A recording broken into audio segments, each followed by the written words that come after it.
அனைவருக்கும் வணக்கங்க. எனக்கு கல்யாணம் ஆகி மாமியார் வீட்டுக்கு மறு வீடுக்காக போயிருந்தேன். ஒரு நாள் 2 நாள் கழிச்சு 3ஆவது நாள் எனக்கு ரொம்ப போர் அடிக்க ஆரம்பிச்சு. ஸோ அதனால தந்தூரி சிக்கன் செய்யலான்ட்டு சகலுக்கிட்ட டிஸ்கஸ் பண்ணேன். அப்புறம் மச்சானும் சரி மாமா செய்யலாம் அப்படின்னு சொன்னான். ஸோ அதுக்கப்புறம் நான் சகலுக்கு ஃபோன் அடிச்சு இது மாதிரி உங்களால் வாங்கிட்டு வர முடியுமான்னு கேட்டேன். அவரும் வாங்கிட்டு வரேன், ஒன்றும் பிரச்சனை இல்லை அப்படின்ட்டு சொல்லிட்டாரு. ஸோ அவர்கிட்ட வாங்கிட்டு வர சொல்லிட்டு அதுக்கப்புறம் மச்சான் கொஞ்சம் மாஸ்டர் தான், அவங்க அப்பா சமையல் செய்வார். அதெல்லாம் பார்த்து பார்த்து கொஞ்சம் அவனுக்கு பழக்கம் இருக்கிறதுனால அவன் வந்து இந்த கோழி க்ளீன் பண்ணுறது அதெல்லாம் கொஞ்சம் ரெசிபி எல்லாம் சொல்ல ஆரம்பித்தான். ஸோ அதனால் ஃபஸ்ட்டு நாங்கள் ஸ்டார்ட் பண்ணி கோழி வாங்கிட்டு வந்து க்ளீன் பண்ண ஆரம்பித்தோம். ஃபஸ்ட்டு வாட்டர் ஊற்றி நல்லா க்ளீன் பண்ணிட்டு மேலே இருக்கிற ஸ்கின் எல்லாம் ரிமூவ் பண்ண ஆரம்பித்தோம். ஏன்னா ஸ்கின்னு போட்டால் அந்த மசாலா சரியாக இறங்காது. ஸோ அது மாதிரி ஒரு மாதிரி குழகுழன்னு இருக்கும், க்ளீனிங் சரியாக இருக்காதுன்றதுனால வந்து நாங்கள் என்ன பண்ணோம்னா அந்த தோலை வந்து கட் பண்ணி எடுத்துட்டோம்.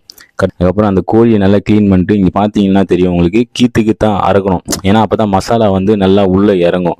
அதனால் நாங்கள் வந்து ஒரு அந்த சிக்கன் பிரெஸ்ட்டில் வந்து பார்த்தீங்கன்னா கோடு கூட கட் பண்ணி ஸ்லைஸ் மாதிரி போட்டோம். மசாலா நல்லா இறங்கணும்னா நம்ம இந்த மாதிரி பண்ணணும்.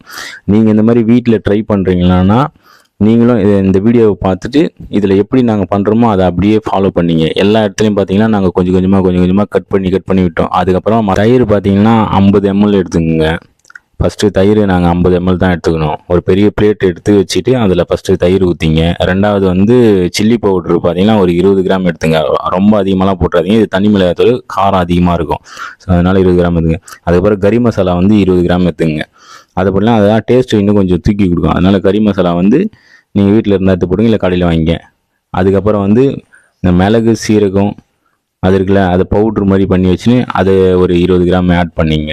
அதுக்கப்புறம் ஒரு ஸ்பூனு இல்லை 1/4 ஸ்பூன் இருந்தால் கரெக்டாக இருக்கும் மஞ்சத்தூள், இல்லை ஸ்மெல்லு வந்துடும், அதனால் வந்து போட்டுங்க. அதுக்கப்புறம் இஞ்சி பூண்டு பேஸ்ட் வந்து ஒரு 30 கிராம் எடுத்துங்க, அரைச்சி வச்சு எடுத்துங்க. அதுக்கப்புறம் வந்து சிக்கன் மசாலா நாங்கள் கொஞ்சம் டேஸ்ட்டுக்காக ஆட் பண்ணோம், கொஞ்சமாக தான் ஆட் பண்ணோம், ரொம்பலாம் போடல. ஸோ உப்பு வந்து சுவைக்கு ஏற்ற மாதிரி நீங்கள் போட்டுங்க, ரொம்ப அதிகமாகலாம் போட்டுங்க.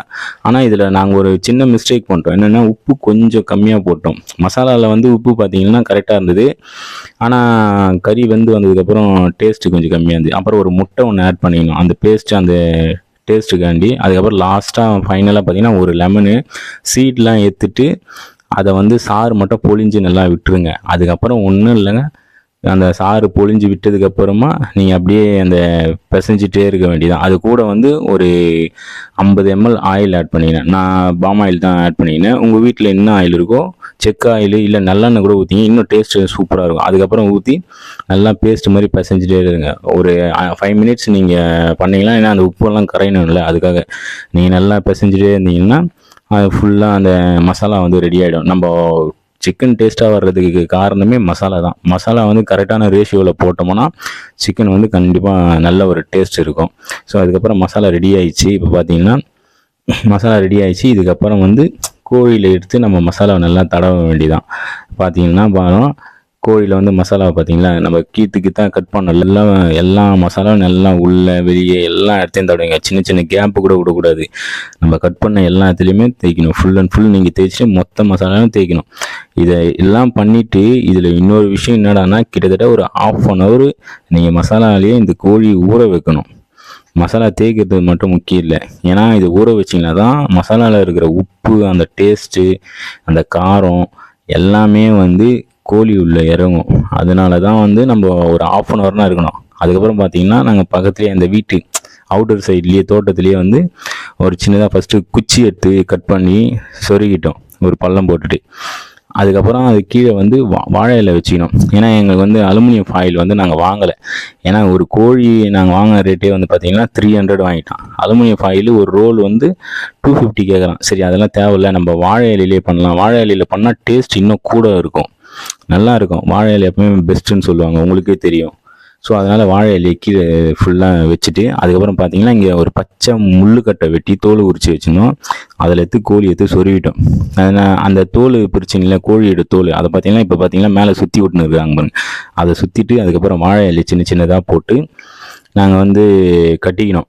ஏன்னா ஃபுல் அண்ட் ஃபுல் நாங்கள் அலுமினியம் ஃபாயில் இல்லாதனால வாழை இலையில் இது பண்ணலாம் அப்படின்ட்டு, அப்போ தான் டேஸ்ட் நல்லாயிருக்கும் அப்படின்னு பண்ணோம். அதுக்கப்புறம் கட்டு கம்பி எடுத்து கோழி வந்து அந்த ஹீட்டுக்கு அதுக்கு இறங்கக்கூடாது, கீழே இறங்கிச்சுன்னா நல்லா இருக்காதுன்ட்டு சுற்றி அப்படியே அந்த கம்பியை வச்சு கட்டிடுறோம்.